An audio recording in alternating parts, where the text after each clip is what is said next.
ప్రకృతి మిత్రులకు ధన్యవాదములు. మిత్రులారా, ఈరోజు స్నేహం కూడా ఒక సంపద అనేది ఒక చర్చా కార్యక్రమం. మిత్రులారా, ఈ ప్రకృతితో స్నేహం పూర్తి స్థాయిలో 6 సంవత్సరాల నుంచి చేస్తున్నాను. అందులో భాగంగానే ఈరోజు మనం ప్రకృతి సంపదలైన ఈ కృష్ణా ప్రాంతం ఈరోజు ఇక్కడ ఉన్నాను. మిత్రులారా, స్నేహం అనేది సంపద అనడానికి ఉదాహరణ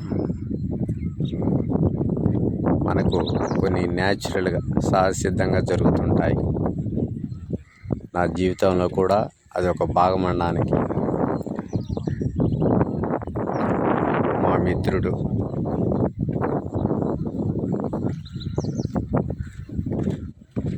శనగపల్లి వెంకట రమేష్. ఈ స్నేహం అనేది మనకు మంచి మాటలతో అడ్వైజ్తో మొదలయ్యి ఇది ఇలాగే కొనసాగుతుంది. ఎందుకంటే మనకి ఈరోజు కుటుంబ సభ్యులు కావచ్చు, బంధువులు కానీ అంత ప్రేమగా నా జీవితంలో చెప్పిన వారు తక్కువే. స్నేహం అనేది బంధుత్వం కంటే ఎక్కువగా ఉండడానికి ఉదాహరణ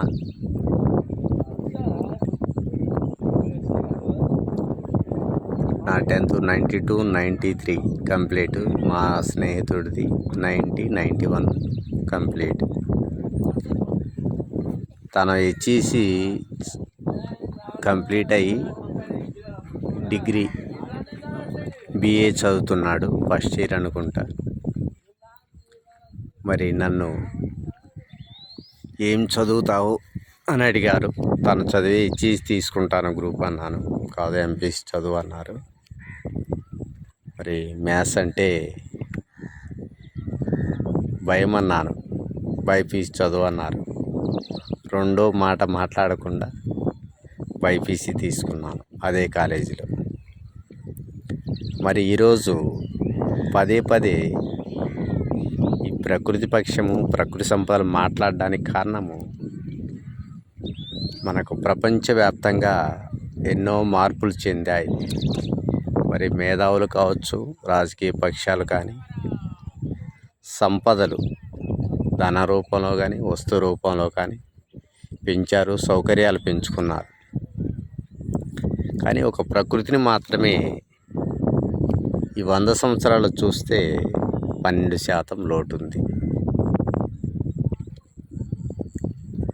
మరి మనము మన శరీరం ఈ పంచభూతాలతో నిర్మితమైంది. ఏదైనా కానీ, ఎందుకంటే హార్మోన్ బ్యాలెన్స్ తప్పినప్పుడు అవయవ లోపాలు ఏర్పడతాయి. మరి అలాంటిది ప్రకృతిలో 12% అటవులు కానీ చెట్లు కానీ తగ్గినాయి. మరి నేడు ఈ పరిస్థితులు అంటే ఒక కారణము అందరికీ తెలుసు. అవి సరిదిద్దుకోవడానికి ప్రయత్నించడం లేదు. సరే, సమాజంలో అలా ఉంటుంది. కానీ మనం న్యాచురల్గా ఈ ప్రకృతితో స్నేహము, ప్రకృతి అంటే స్నేహితులు కావచ్చు,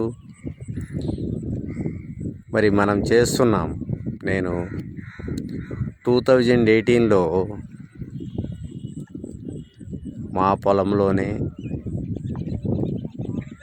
దైవంగా భావించే పరమేశ్వరుని ఆ స్నేహితుడికి చెబితే మరి మేము 5 కలిసి స్టార్ట్ చేసాం. ఎందుకనంటే అదే ఇంటి వారికి కానీ బంధువులు గారికి చెప్పిన అవన్నీ వేస్ట్. ఒక ధనం అంటే ఈరోజు మన శరీరంలో రక్తమే ఇంపార్టెంటే, కానీ మిగతా పార్ట్లు కూడా ఇంపార్టెంట్ అని నేను అంటాను.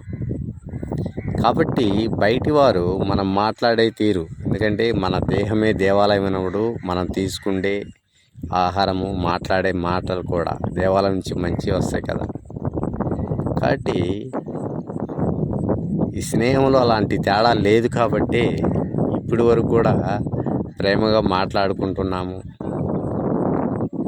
మరియు ఆ స్నేహముని సమాజ పురోభివృద్ధికి ఉపయోగిస్తున్నామనడానికి ఉదాహరణ. మరి ఈరోజు పదే పదే ప్రకృతి స్నేహం అంటున్నామంటే మనం నడిచే బాటలో లోటుపాట్లు మనకు తెలిసినప్పుడు అది ఒక భారతీయునిగా ఈ భగవంతుడు మనకు ఈ దేహాన్ని ప్రసాదించినప్పుడు దాన్ని సద్వినియోగం చేసుకుంటేనే సార్థకత.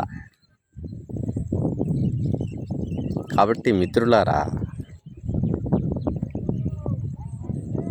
స్నేహాన్ని ఓ పెద్ద సంపదగా, ప్రాపర్టీస్గా ఎందుకు అంటున్నానంటే దాని ద్వారా మంచి ఆలోచనలు కలిగి మన పురోభివృద్ధితో పాటు సమాజ అభివృద్ధి, దేశ అభివృద్ధి జరుగుతుంది. కాబట్టి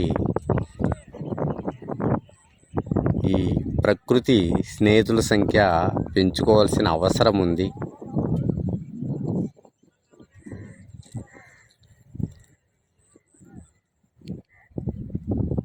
ఎందుకంటే ఈరోజు మనం చూస్తున్నాం, స్నేహాలు ఎక్కడన్నా సిట్టింగ్లు కూర్చుంటే ఖర్చు అవుతుంది, లేదా ఎన్నో సంఘటనలు జరుగుతున్నాయి. కాబట్టి మనకు ప్రకృతి ఉచితంగా ఎన్నో మనకిస్తున్నాయి. కాబట్టి దీన్ని సంపదగా మార్చుకుంటే,